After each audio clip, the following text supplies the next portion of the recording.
Cuba. No, nigga, I'm gonna fight Tank. Stop mentioning other people when I mention your fight. What the fuck is you talking about, boy? Like, don't play with me, bro. Y'all know how I'm coming. Tank, if you wanna fight, send me a contract, bro. Tank, you know. Keyshawn is that one new name in the sport who's determined to make sure he's known either by chasing a big fight with Tank inside the ring or even outside the ring. He's kind of weird, but now he got no choice but to fight me. The fans want him to fight me. After what I just did tonight against a guy that's bigger than him, come on now. If I touch him, what's gonna happen? Talk about that. Everybody want to talk about Keyshawn. In the recent Lamont Roach conference, Tank went ahead to say that Keyshawn has done more than Shakur, but still has done less to even mention his name. Apparently, it didn't take Keyshawn long to react. Keyshawn looking way more better than this nigga. So you would rather scream this nigga name? He haven't done nothing. You'd rather fight Keyshawn? Haven't even done nothing. SC rather than fight scene almost made things physical in the Las Vegas casino, and his message was clear. Tank has also done nothing in the sport to consider himself one of the greats, according to Keyshawn. Tank Davis is heavily diluted by his record, but this 3-0-0-0 record screams a fighter who has avoided almost every fight that would be considered a challenge to him. I was telling Bud, either you or Keyshawn's gonna get tanked, so the walls are closing in. So awesome. It's gonna be him though. It makes sense. He's closing. It was just a few days ago that Keyshawn threw some jabs at Tank, saying that he didn't need a fight with him to be great, and we are actually seeing that happen. Keyshawn Davis, nicknamed the Businessman, is now on the verge of achieving something extraordinary. Less than 4 years after clinching a silver medal at the 2020 Olympics, he's stepping into the spotlight for what could be his career-defining fight on February 14th, Valentine's Day. Davis will face WBO lightweight champion Denis Berinchyk at the Madison Square Garden Theater in New York. The event, headlined by Top Rank on ESPN, is already generating talk among boxing enthusiasts, and with Davis's momentum, this could be the night he transforms from rising star to certified champion. Davis, the top guy. I would go for the top guy. If I could choose, I would choose Tank Davis. I would not Tank short it out. Tank is a great fighter. Hats off to Tank. I'm not even gonna just do all that. Like, Tank is a great fighter. You know what I'm saying? Like, everybody knows that he got the power, he got the skill and ability, he's patient, you know what I'm saying? But I know who I am. That little short ain't touch me. Keyshawn has been calling out Gervonta Davis for months, but he's adamant that he's not clout chasing. I'm not here for gimmicks, he said, and yet there's no denying that Tank's shadow looms large over this fight. If Keyshawn pulls off a win against Berinchyk, it's not just a world title he'll claim, it's validation that he belongs in the same conversation as the likes of Tank, Teofimo Lopez, and Vasily Lomachenko. I don't need you, bro. If you want to fight me, send me a contract, but if you don't, I'm going to be just as popular fighting you or not fighting you. I'm going to make my money fighting you or not fighting you. So don't get it twisted like I'm chasing after you. I'm not chasing you, little dude. Berinchyk, of course, is no walk in the park. The Ukrainian veteran, 36 years old with 9 KOs, shocked the world earlier this year with a split decision victory over Emmanuel Navarrete to claim the 135 pounds title. That upset marked his United States debut and solidified his reputation as a crafty, intelligent fighter who knows how to handle pressure. At 36 years old, Berinchyk is a seasoned operator, and his Olympic pedigree, he earned silver in 2012, makes him a formidable opponent for the younger Davis. Get out of here, man. Get out of here. That makes sense. Somehow Keyshawn not ready, but Lamont is ready. Like, man, this guy terrible, man. He about to be a champion, so ain't no excuse. He gonna stop Berinchyk in his hometown in an exciting, sensational fashion, and then he gonna get in there with Tank and get some work. But if there's one thing Keyshawn has proven, it's that he thrives under the bright lights.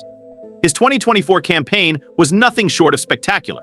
In November, he delivered a stunning second-round knockout of Gustavo Lemos in front of a sold-out crowd in his hometown of Norfolk, Virginia. The energy in the arena that night was evident, with fans chanting his name as he dismantled Lemos with clinical precision. Earlier in the year, he took out former two-division champion Jose Pedraza with a knockout and secured a unanimous decision victory over the tough-as-nails Miguel Maduo.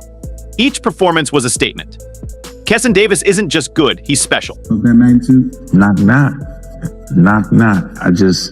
I feel like it's time. The time that era of waiting and holding the fighter is over with. These younger fighters, they want the limelight. Don't keep pushing them. Don't keep pushing them and saying step aside or wait your turn. They want to be superstars now. And the fight against Berinchyk represents a crucial step in Davis's journey. For months, he's been vocal about wanting bigger and better fights, naming everyone from Tank to Teofimo to his old amateur rival Andy Cruz as potential opponents. But insiders always believed Berinchyk was the most logical path to his first world title. The Ukrainian's crafty footwork, sneaky power, and mental toughness make him a challenging but beatable opponent for a fighter with Davis's skill set. World title's definitely gonna be next. 2025, we got big plans for everybody in the boxing world. Hey, Gervonta, knock knock. Ringside in Phoenix for Top Rank's event headlined by Emmanuel Navarrete's comeback knockout win against Oscar Valdez. During an interview with ESPN's Mark Kriegel, Davis was all business, breaking down Baranchyc's strengths with the analytical eye of a seasoned pro. I feel like Baranchyc has sneaky power, sneaky strength, Davis said, but I feel like people underestimate his IQ. I really feel like he goes in there, he thinks about what he's going to do next, and he executes. Is Keyshawn the one that can crack their Gervonta code? Gervonta can be beat easily, man. Ooh. Yeah, we hear you say he could be beat easily. Why? Yeah, he could be beat easily because he's just a basic type of dude with a lot of power. If you know boxing like I know boxing. It's a level of respect that speaks volumes about Davis's approach to the fight. He's not underestimating Baranchyc, and he's clearly been studying his opponent's game. But if Davis can execute his own game plan, a blend of speed, power, and pinpoint accuracy, he'll be hard to stop. And with the fight taking place at Madison Square Garden Theater, one of boxing's most iconic venues, the stage is set for a career-defining moment. But let's not forget the stakes beyond the belt. A victory for Davis doesn't just make him a world champion. It puts him firmly in the conversation for mega fights against the division's elite. Tank said he's now the new face of boxing. What do you think? For sure, he's facing boxing. I don't have no problem with saying that. You know what I'm saying? Like, because of everything that's coming to him, he's the face of boxing for sure. And Tank Davis, with his 3-0-0-0 record and 28 knockouts, is the name everyone wants. And while Keyshawn has been careful to frame his ambitions as more than just chasing Tank, it's hard not to imagine a showdown between the two in the near future. After all, Tank's explosive power and Keyshawn's technical brilliance would make for an epic clash of styles. For now, though, Keyshawn's focus is on Baranchyc, and if his 2024 performances are any indication, he's more than ready for the challenge. This is a fighter who's not just chasing greatness, he's carving out his own path, one fight at a time. February 14th could be the night Keyshawn Davis takes the next big step in his journey, and you won't want to miss it. Davis Keyshawn, this new guy, he's 140 pounds, he's not bad. yeah, Keyshawn Davis. That's him right there, isn't it? Ooh, no, I thought he was. Ooh, there you go right here. Oh, yeah, it's a young guy. Nice combination. he's quick. Keyshawn Davis is no stranger to the spotlight. The young fighter's name has become synonymous with ambition, flair, and an undeniable knack for stirring up drama outside the ring. But one of his latest moves has also been a verbal attack on Teofimo Lopez following his TKO victory over Jose Preza. The question is, has Davis's confidence crossed the line into overconfidence? Fresh off his stunning win against Pedraza, Davis wasted no time turning his attention to Lopez, who many regard as one of boxing's elite. In a post-fight interview that quickly went viral, Davis held nothing back. "It's about time someone put Teofimo in his place," Davis declared, his voice full of both triumph and disdain. And fight through this week like y'all don't even know. Take know what time it is. Take know I want to fight him. So send me your contract, Gervonta. Now he got no choice but to fight me. The fans want him to fight me. After what I just did tonight against a guy that's bigger than him, come on now. If I touch him, what's gonna happen? Talk about that. He's a piece of cake, overrated, and doesn't deserve all the hype. It was a bold statement, especially given Lopez's impressive resume, which includes victories over Vasily Lomachenko and other top-tier opponents. For fans, Davis's words were a double-edged sword. On one hand, his confidence is magnetic. Here's a young fighter unafraid to call out one of the sport's most formidable names, a move that instantly positions him as a fearless contender. On the other hand, his remarks risk alienating those who see Lopez as a proven champion, a fighter who has earned his accolades through years of grueling battles. Davis's tirade didn't stop at calling Lopez overrated. He went on to frame himself as the antidote to what he sees as complacency in the sport. Different shit with different opponents. He's a 5'5" midget, and shit. In the ring with him. Feels like there's a big void in the boxing fraternity that only someone of my dignity, power, and prowess can fill. That's exactly what I'm about to do, Davis proclaimed. It's the kind of rhetoric that gets people talking, but it also raises eyebrows. Has Davis done enough to back up such grandiose claims? With an impressive record already, Davis has undoubtedly made an impressive start to his professional career. His recent victory over Pedraza, a Season 2 division champion, was a statement win. Yet critics argue that Davis's resume still lacks the marquee names that would validate his self-assured declarations. Pedraza, though experienced, is far from his prime, and Davis has yet to face opponents on the level of Lopez, Lomachenko, or even Devin Haney. Shit out of him. Tank for sure got all the skill, all the ability in the world. Tank is one of the few fighters that I got real respect for, him and his coach. Lopez, by contrast, has faced some of the most dangerous fighters in the sport. His 2020 victory over Lomachenko was a masterclass in strategy and execution, cementing his place as one of the top pound-for-pound fighters at the time. Although Lopez's career has had its ups and downs, including a shocking loss to George Kambosos Jr., his accomplishments far outweigh his setbacks. For Davis to dismiss Lopez as overrated suggests either supreme confidence or a misunderstanding of the magnitude of Lopez's achievements. Still, there's something undeniably captivating about Davis's approach. Call-outs and trash talk have long been a part of boxing's DNA, serving as both marketing tools and psychological warfare. Those is all of the factors of what the BBC likes in a fighter. Somebody that can sell, somebody that can do good at the game. Somebody please tell me, what was Lamont Roach's live game? Davis's comments have already ignited speculation about a potential showdown with Lopez, a fight that would undoubtedly draw massive attention. But for all his bravado, Davis must know that calling out a fighter like Lopez is only half the battle. The real test lies in the ring, where overconfidence can be a dangerous liability. Boxing history is littered with examples of fighters who let their confidence outpace their preparation. Adrian Broner, once hailed as the next Floyd Mayweather, saw his career falter under the weight of his own hubris. Similarly, Prince Nassim Hamed's flamboyant persona and unchecked confidence crumbled when he faced Marco Antonio Barrera in 2001. Davis, for all his potential, would do well to remember these cautionary tales as he continues to rise through the ranks. Just don't bite the bullet. Tio, I never disrespect you, right? I took that as disrespect what you said. You did? For sure. That's not to say Davis lacks the talent to back up his words. His performances thus far have showcased a rare combination of speed, power, and ring IQ. His ability to adapt mid-fight, as seen in his bouts against Miguel Meduino and Gustavo Lemos, marks him as a fighter with championship potential. But potential alone won't silence his critics, especially when his rhetoric suggests he's already operating on the level of boxing's elite. Lopez, for his part, has remained relatively quiet about Davis's comments. Whether this is a strategic decision or simply indifference is unclear. But one thing is certain: Lopez is not a fighter to be taken lightly. His explosive power and unorthodox style have posed problems for even the most skilled opponents. If Davis truly believes Lopez is a piece of cake, he may be in for a rude awakening. He gets on my nerves, and he do a lot of this, and like somebody's really scared of him. But behind closed doors, every time I cross paths with him and his father don't say nothing. But in front of all these cameras, he get balls. Understand what I'm saying? But I'm me 100%, and I'm not gonna stop being me. I'm not playing Tio. We can fight next fight. So Tio mentioned my name in an interview for no. Beyond the potential matchup with Lopez, Davis's overconfidence could have broader implications for his career. Confidence is a double-edged sword in boxing. While it can fuel a fighter's performance and intimidate opponents, it can also lead to complacency and underestimation. If Davis begins to believe his own hype to the point of neglecting the fundamentals, he risks falling into the same traps that have derailed other promising careers. At the same time, Davis's bravado could work to his advantage. Boxing is as much about narrative as it is about skill, and Davis has already proven himself a master storyteller. His call-out of Lopez has generated headlines and discussions, positioning him as a central figure in the lightweight division. If he can continue to back up his words with action, he'll find himself on the fast track to superstardom. But when I started, when I was attacking and trying to set stuff up, he got good upper body movement, and he got some good legs when he used them. So he surprised me with his defense.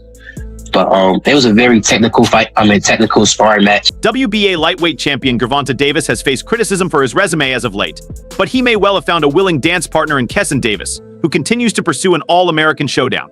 Yet Tank's long-term trainer believes that the former Olympian has an ulterior motive. Keyshawn Davis turned professional off the back of a stellar amateur career, picking up silver medals at the Pan American Games, World Championships, and 2020 Olympics, losing out to much-heralded amateur sensation Andy Cruz in each of those finals.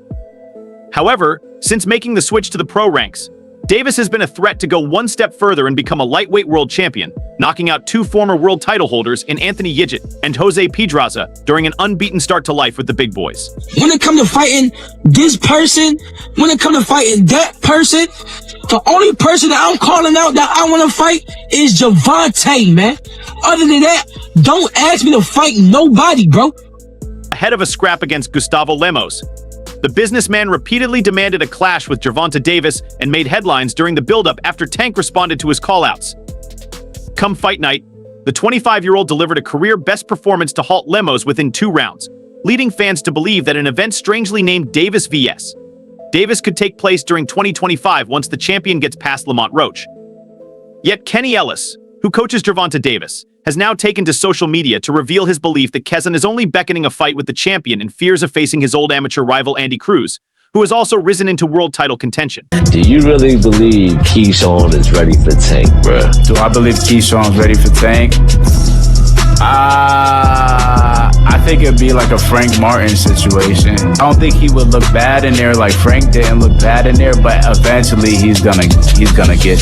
And I think it'll be the same. I think it'll be the same situation. Even when he loses against Gervonta Davis, Keyshawn knows it will be his biggest payday, so he is trying to stir everybody away from talking about him fighting Andy Cruz, because he knows Andy Cruz will blow his shot at Gervonta Davis just like he blew his shot at the Olympic gold. The casual fan doesn't know what's really going on. I hope the people of Norfolk, Virginia aren't falling for that trickery.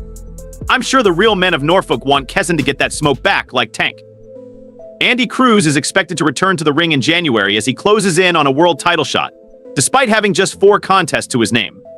Keyshawn Davis claims that WBA lightweight champion Gervonta Davis has no choice but to fight him now after his second-round knockout win over light welterweight Gustavo Lemos in a top-ranked promoted show on ESPN Plus at the Scope Arena in Norfolk, Virginia.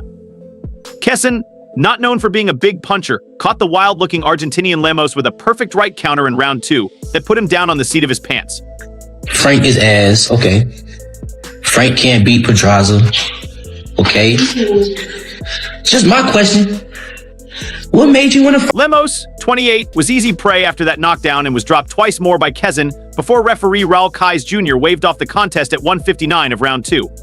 The punches that Keyshawn landed weren't huge, but it was a case of Lemos not having recovered from the first knockdown. The victory for Keyshawn 3BC and WBO ranked makes him the WBO mandatory to champion Denis Berinchyk, who will likely be next for him. Top Rank is not likely going to be able to negotiate a fight against Tank Davis anytime soon, if ever.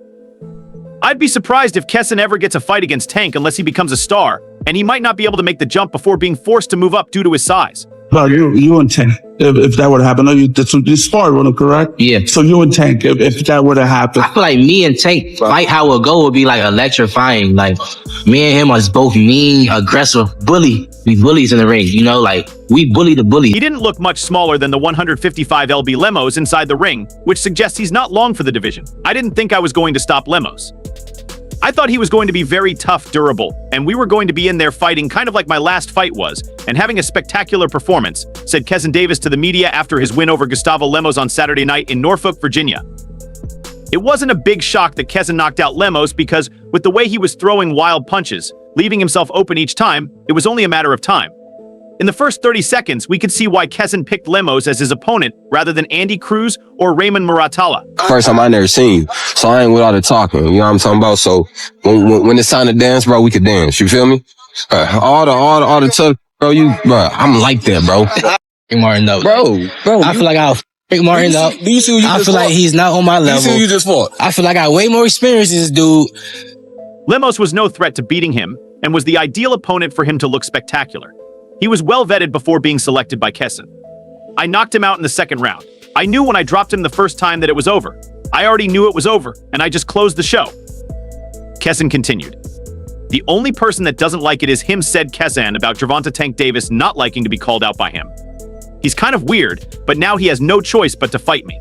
The fans want him to fight me after what I did tonight against a guy that is bigger than him. I'm about to show y'all something, and I want y'all to pay close attention. Tank's telling y'all, he don't want to chase him around. Y'all want to see Tank knock people out. You don't want to see him chase somebody around the whole fight because what happened when Shakur do it, when somebody chasing him around? It's boring. Tank doesn't react well to being pressured for fights by needy contenders, and Keyshawn is failing to learn from the many other fighters who have used the same approach to try and get a chance to face him. The only one who had luck in calling out Tank was Ryan Garcia, but that was because he had 12 million Instagram followers and a Hollywood movie star aura about him. Keyshawn doesn't have any of that. He's just a guy that is popular in Norfolk, Virginia and is known for his interviews where he brags about himself. That sums up Keyshawn. What Keyshawn needs is to keep knocking out his opponents, look good, and be more willing to stand and fight instead of moving like we saw tonight. Hey, you been knowing me though. I'm just getting to know you, sir. I don't know shit about you. They been knowing me. I'm just getting to know you, sir. Well, you know, I've been staying no business. I ain't know who you was. Keyshawn Davis has certainly made waves with his bold callouts and electrifying performances, but the real test lies ahead as he prepares to face WBO lightweight champion Denis Berinchyk. The boxing world is watching closely. Baranchyk's slick footwork, unrelenting pressure, and underdog spirit present the kind of challenge that will reveal whether Kezin's confidence is well-placed or mere bravado. If Davis can secure a decisive victory, it will catapult him toward the greatness he so openly seeks. For now, all eyes are on February 14th, where Kezin's journey towards superstardom continues.